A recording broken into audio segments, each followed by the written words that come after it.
We will continue our discussion on principle of hydraulic machines and system design. So today we will discuss about impulse turbine. Pelton wheel is an example of an impulse turbine, and we have discussed about the classification of hydraulic turbine.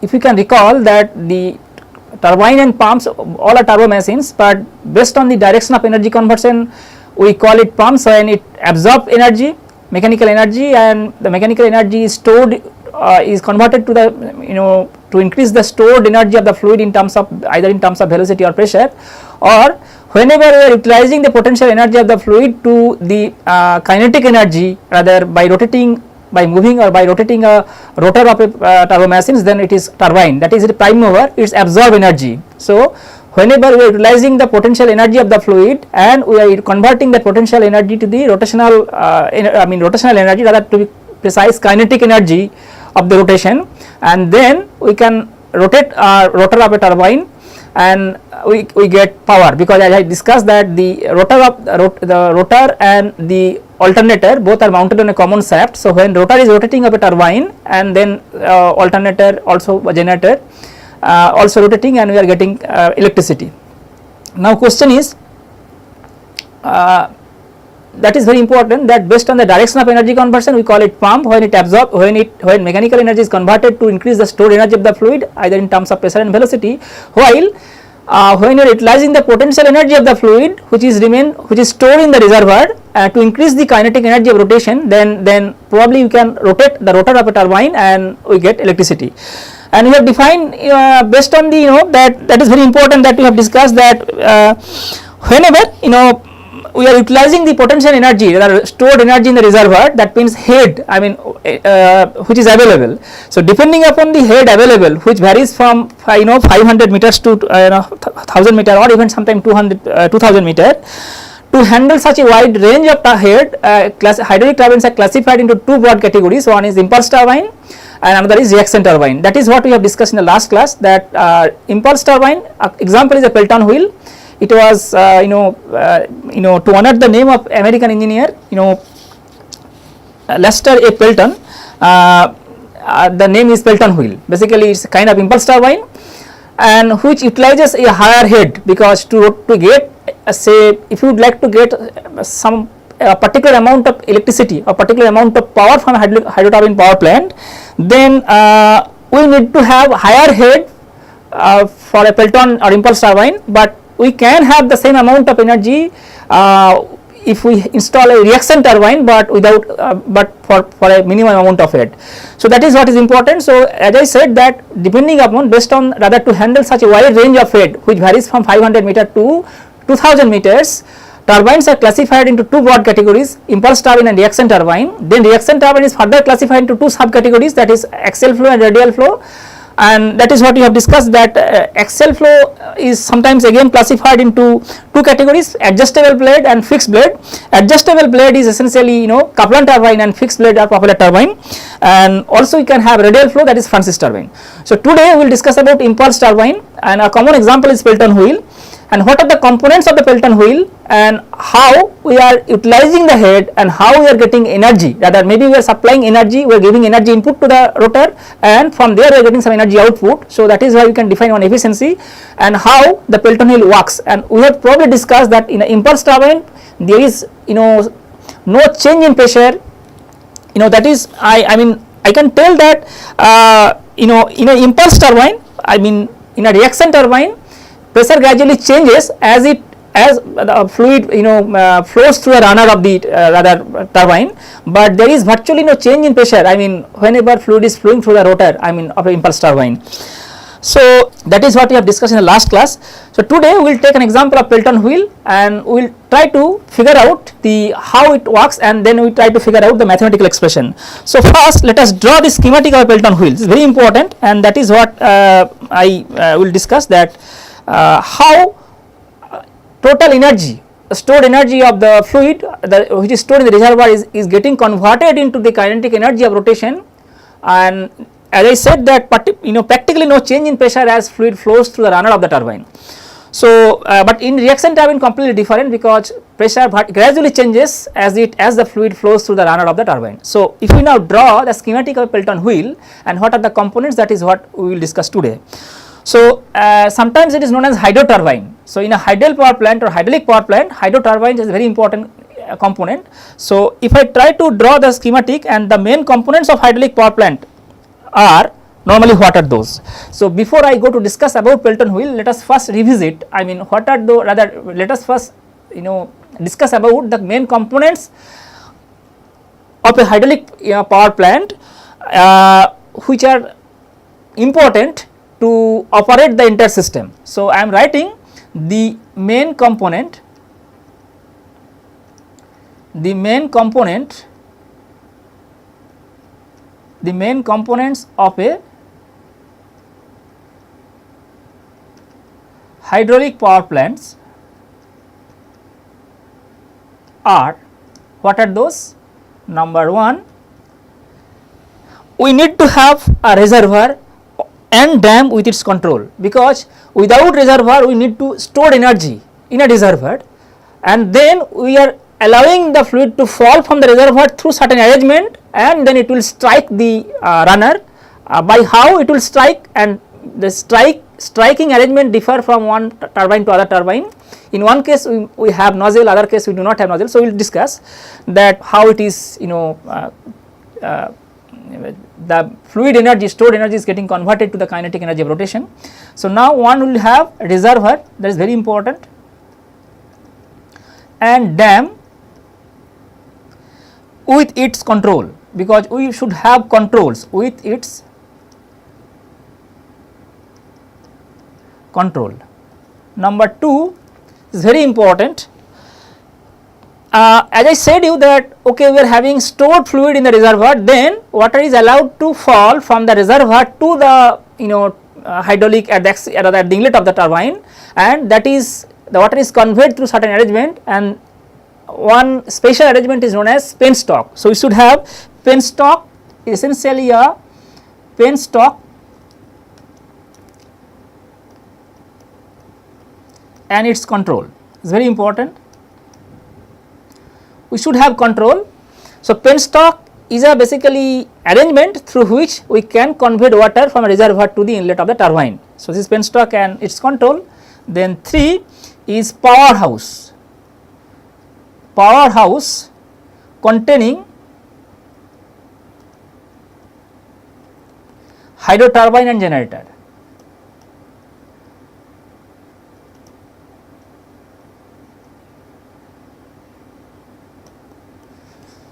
Number 4, so this is the main component. Of course, we are allowing water to fall from reservoir through penstock, and it will then go to the inlet of the runner through some arrangement. Again, you should have nozzle to increase the to convert the pressure head to the velocity head, rather to convert the kinetic energy of rotation. So there will be and then we have powerhouse containing the hydro turbine and generator, because generator and hydro turbines are connected in a common shaft, and this is the powerhouse mainly.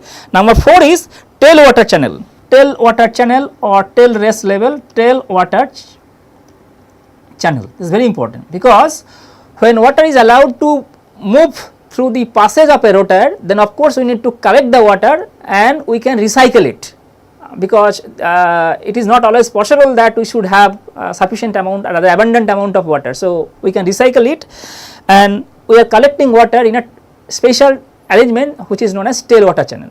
So these 4 are the main components of a hydraulic power plant. All of these, all of these components, maybe reservoir dam, it's having one function. Penstock also is having a special function. Powerhouse is very essential because we should have hydro turbine and generator. So for that we are keeping hydro turbine and generator in a house which is known as powerhouse, and then we will have a tail water channel, because we need to collect the water or the fluid which is being utilized or which is being used to rotate the rotor of a turbine. And after after it flows through the runner of the turbine, then it is collected in a tail water channel, and then either we can recycle back to the reservoir, or sometimes we may need to, not only that, because from powerhouse to the tail water level again we should have another kind of special arrangement that may not be there in the case of impulse turbine, but that is there in a reaction turbine, that we should have a draft tube. I will discuss what is draft tube, because all the whenever pressure head is converted to the velocity head through nozzle, maybe all the velocity head is not utilized to for while rotating the runner. So we may have certain amount of kinetic energy when it is coming out from the turbine as a turbine outlet. So to recover that kinetic energy in terms of pressure head, again we should have a divergent part which is known as draft tube, that is again an essential component for the reaction turbine. We will discuss this issue while we will be discussing about the reaction turbine. Okay, so with this we next move to discuss about the impulse turbine. So as I said you that impulse turbine, an example is a Pelton wheel.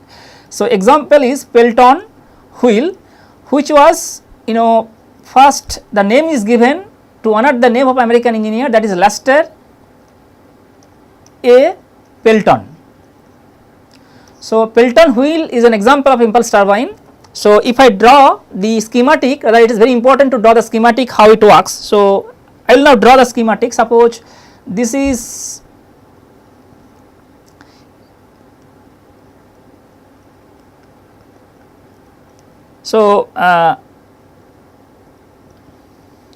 this is known as head rest level HRL. Then we are having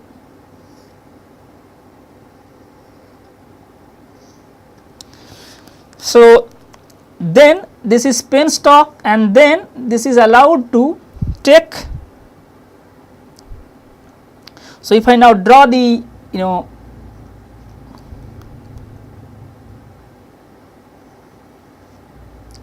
this is again a schematic. So we should have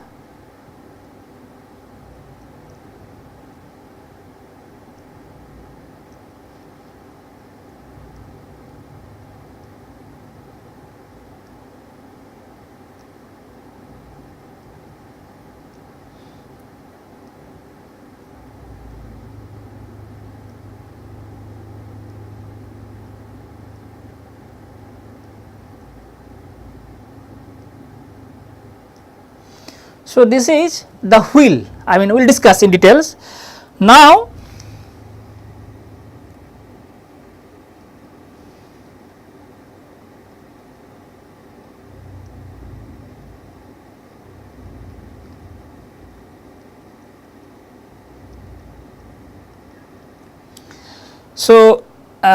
and then we will have a casing. So this is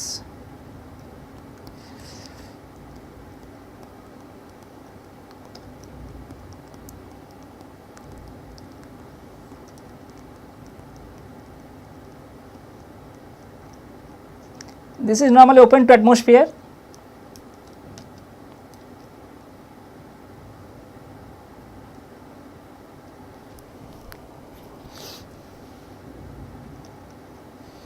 Then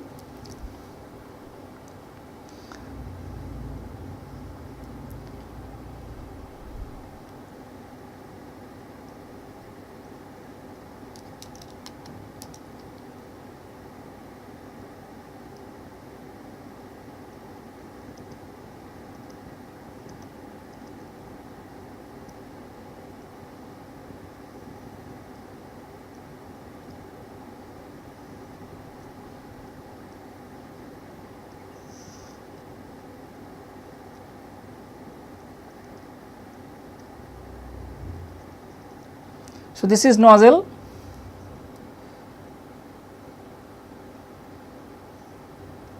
this is known as nozzle, this is tail rest level, that is what we are talking about. This is pitch circle,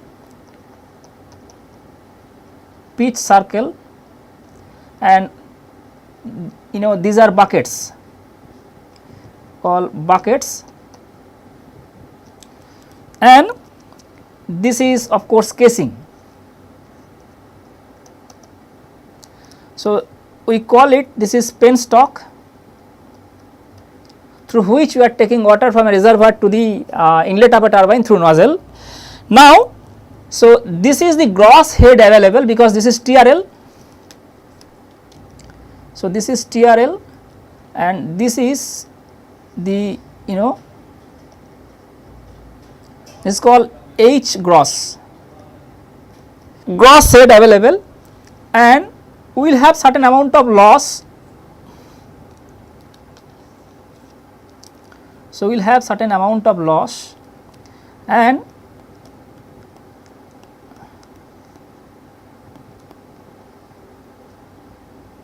this is net head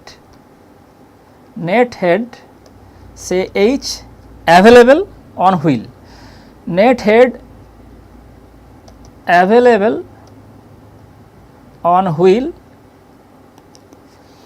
and this is penstock and this is HL. So, this is loss, and this is net head available on the turbine, and this is Z. So, of course, this is reservoir or dam, whatever you are telling. Now, there is a D is the pitch circle diameter. So, if I assume D, capital D is the pitch circle diameter and small d is the nozzle diameter.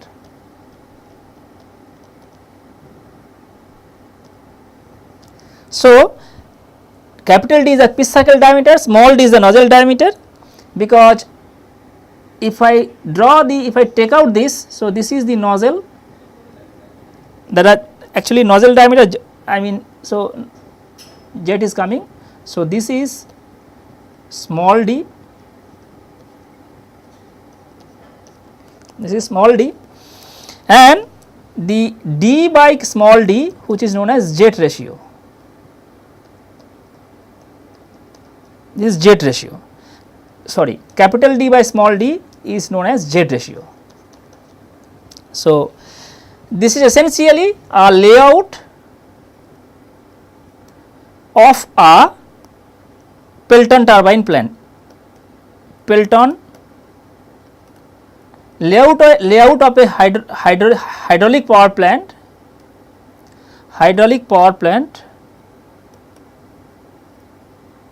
having Pelton turbine.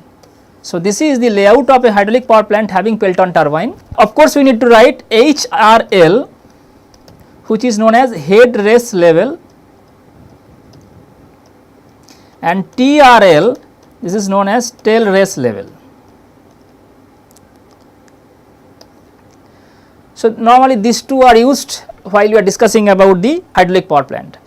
So, now probably we need to, our objective is to obtain the velocity triangles, of course, and then from there we can, so when water is coming from reservoir to the inlet of the turbine through certain arrangement, like we are having penstock and then we are having nozzle, of course we may have more than one nozzles, it is of course true, and the nozzle, whenever liquid is coming out from the nozzle, it is having some high velocity, and then it strikes the bucket, and then when it is striking bucket rather entire rotor, rather the entire wheel will start rotating. The wheel is having some few number of buckets that will start rotating, and if the shaft of that wheel is connected with the shaft, or rather if the generator or alternator is connected with the same shaft, then it will start rotating and we will get electricity, that is fine. Now, we need to find out the velocity triangles from where we can quantify what would be the, these two quantities are very important. First of all, what is the power transferred by the fluid to the wheel, and then this is one important aspect, but maybe power input to the wheel is obtained, and power transferred to the wheel is not same, because there will be certain amount of losses that we will discuss. So, power input to the wheel, that is the energy, the kinetic energy of the fluid which is coming out from the nozzle itself, that is the power input to the wheel, while out of that power how much power is transferred to the wheel, that will be different, because we need to take a few losses that we will discuss subsequently. So, to obtain that we need to draw the velocity triangles at the inlet and outlet, and that we will draw. Before we go to do so, let us first discuss a few important issues which are very important while we are talking about the hydraulic Pelton wheel. Note that we have a pitch circle over rather our wheel which is having a few buckets, and then we have pitch circle. So, the buckets are usually placed or fitted with a number, the number of buckets, here I can write number of buckets, it varies, but it is seldom less than 15, number of buckets seldom less than 15.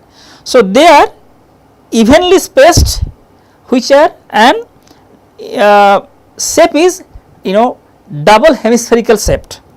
The bucket that we are talking about, bucket, these buckets are evenly spaced on a wheel and these buckets are double hemispherical shaped.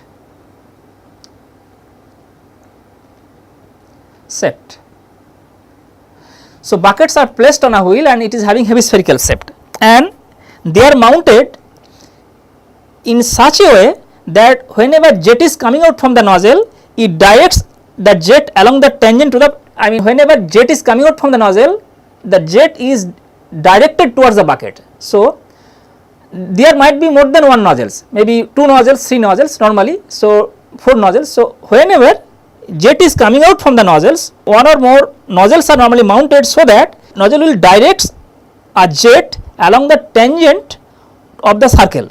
Which circle? This is the pitch circle. So, along the tangent to the pitch circle, the nozzle will direct the jet. That is very important. Whenever jet is striking the bucket shape of the bucket is something different. We will draw that.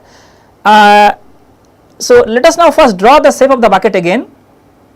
So, if I try to draw shape of a particular bucket, then the bucket shape is like this. A particular bucket,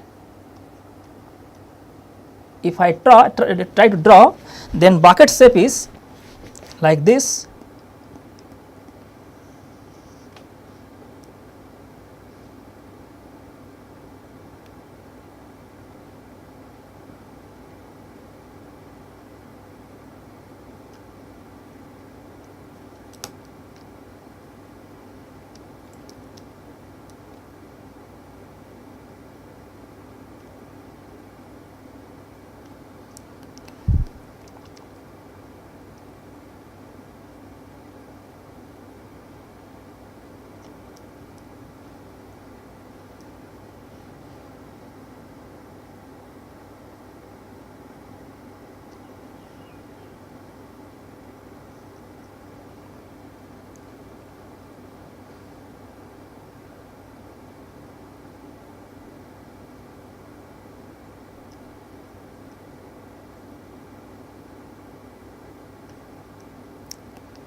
So, now if I take a section, let us say this is BB,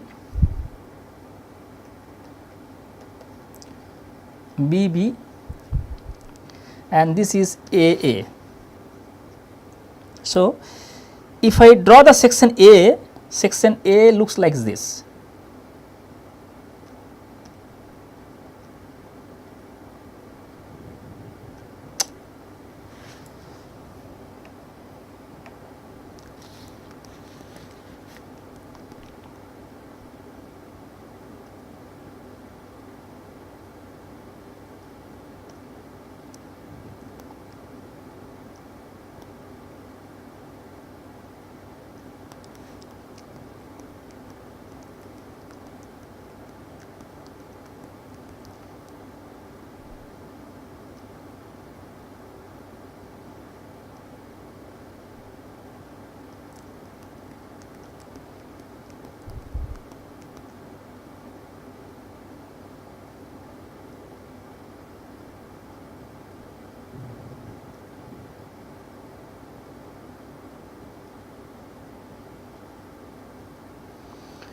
So, this is the direction of motion. So, this is section AA, this is the direction of motion, and section BB is like this.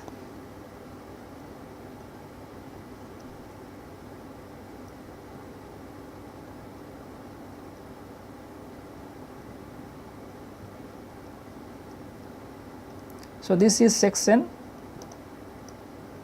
BB. So, this is known as notch,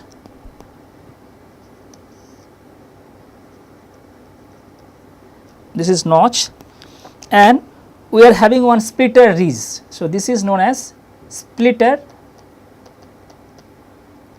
ridge, RIDGE. So, this is the bucket shape. Bucket shape is a special type of shape. Now, what we are discussing about, that I said that we have one or more than one nozzle, maybe one or two nozzles or one more nozzles which are mounted, so that jet will strike, it will strike the jet to the along the tangent. So, it will strike the jet along the tangent of the pitch circle. Now, there is a splitter ridge at the down of the bucket, down center of the bucket. Each bucket we are having a splitter ridge. What is the function of splitter ridge? The splitter ridge allow water to splitter ridge divides it allows water to be divided, the jet to be divided. So, at the down of the bucket, down center of the bucket, there is a splitter ridge. The function of the splitter ridge is to divides the jet, oncoming jet, into two parts, and while it is dividing and it will come out, rather the jet will proceeds along the two parts, equal two parts, and it will flowing round the inner surface of the bucket. So, splitter ridge, the function of the splitter ridge is to divide the bucket divides the jet into equally two equal parts, and each part will try to follow the round shape of the bucket and it will come out just in the opposite direction of the jet.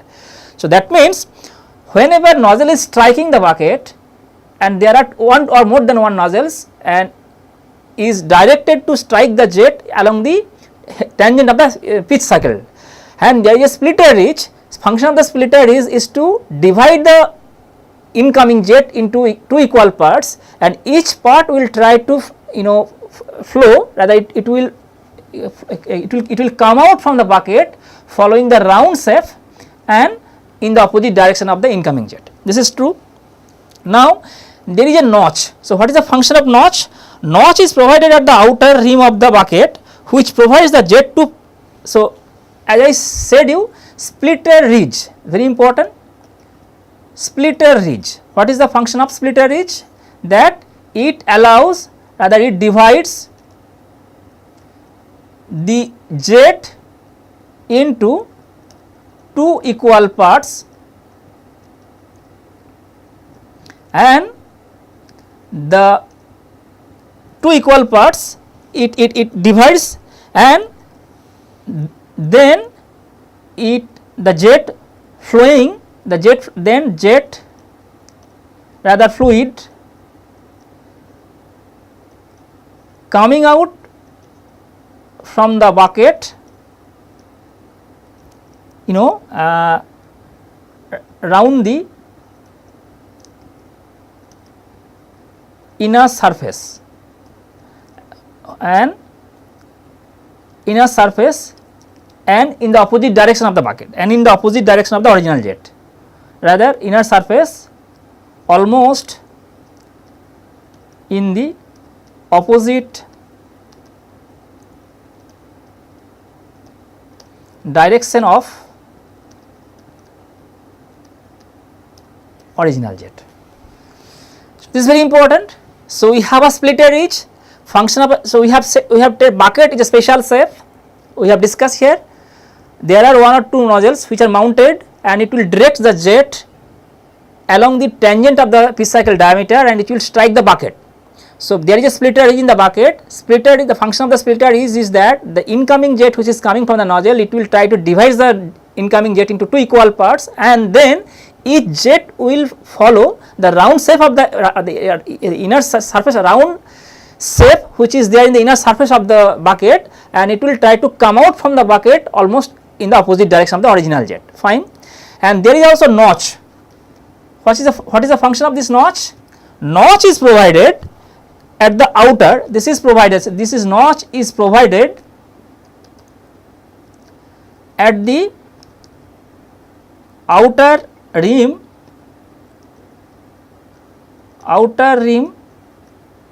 of the bucket and prevents, this is very important, prevents the jet prevents the jet to the preceding bucket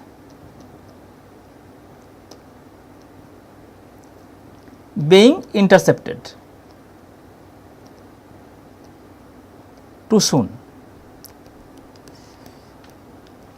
Not only that, so notch, the function of notch is that it is provided. So, whenever jet is coming out from the bucket, one bucket, we need to take into account that the outcoming jet from the bucket, it should not prevent, it should not strike the bucket which is going to come, because it is continuously rotating. So, maybe as I said you that the jet which is coming out, the splitter is, will divide the jet into two equal parts, then it will follow the round shape which is there in the inner surface of the bucket, and then it will come out almost in the opposite direction of the jet. But we need to keep in mind that whenever jet is coming out from the bucket, it should not strike the preceding bucket which is being intercepted soon, because it is continuously rotating. So, this is very important.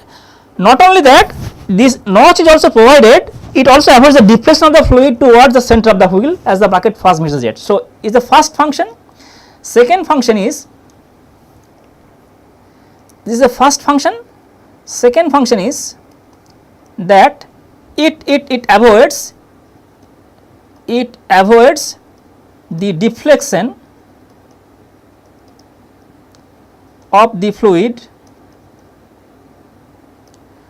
towards the center of the wheel.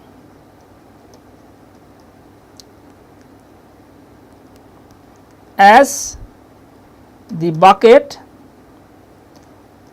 first meets the jet. So, when bucket first meets the jet, the notch is provided that the notch will avoid deflection of the fluid towards the center of the wheel. So, it will not allow the fluid to go to the center of the wheel. So, this is the function of bucket, notch and jet.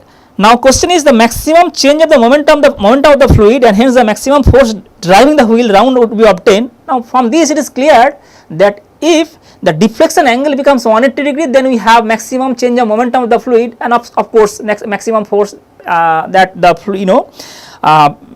to drive the wheel. So, that is what I told you, that if we can have that the outcoming jet, the deflection angle, there will be deflection. So, if the deflection angle is 180 degree, that is if it returns back from the wheel exactly in the opposite direction, it is almost in the opposite direction, but not exactly. So, that is why I wrote the word of almost, but not exactly. So, but if it is exactly in the original jet direction, that we may have the maximum change of momentum of the fluid, and hence the force working on the force driving the wheel will be high. But this is not the case, because the deflection angle is limited to 165 degree maximum, because if it is 180 degree, then the jet which is coming out from the bucket, it may strikes the preceding bucket which is going to come, and instead of getting higher rotation of the wheel, it may try to resist the wheel rotation. So, this should not be the case. So, it is limited to the 165 degree. We will discuss that what should be the maximum angle, and then what is the maximum speed ratio, and what is the maximum efficiency. Second thing, that is what we have discussed, that we have a tail race level. Now, the tail race level is always located, I mean the wheel should be located sufficiently away from the tail race level, so that the water being collected at the tail race level, that should not be in touch with the wheel, right. So, that is why the runner should be located well above the maximum tail race level, so that it always rotate freely without touching the water in the tail race level. That is important. Another important thing here, I will discuss from the schematic, what is the gross head of a Pelton turbine. So, gross head, that the difference between tail race level and the head race level, the gross head. Now, what is the net head available? From the schematic it is clear that net head available is the gross head minus Z minus HL. So, this is very important, that gross head available is not only exactly the total head, I mean total Z plus something, because we need to take into account losses in the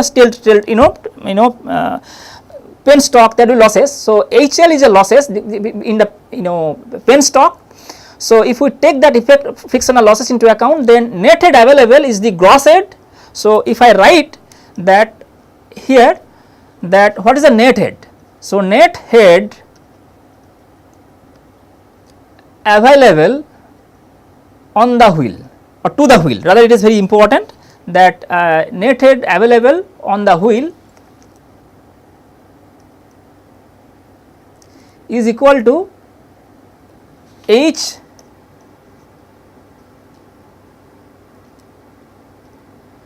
is equal to H gross minus Z, right, H gross minus Z minus HL. So, this is the frictional losses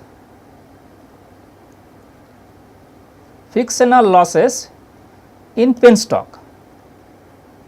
So, this is the net head available on the turbine wheel. So, we will see that out of this net head available how much energy we are getting. So, that is what is very important, that I discussed that at the beginning, that okay, we are allowing the liquid to flow through the nozzle. So, jet we are getting. So, we are getting incoming jet. So, what is the power input to the wheel?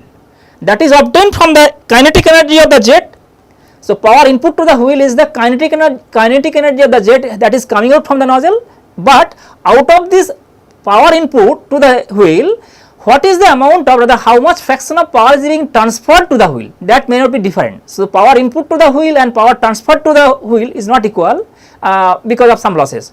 So, we will discuss that issue while, and also we will work out on example, and we will try to give a mathematical formulation from where we can quantify what is the maximum efficiency of that Pelton wheel.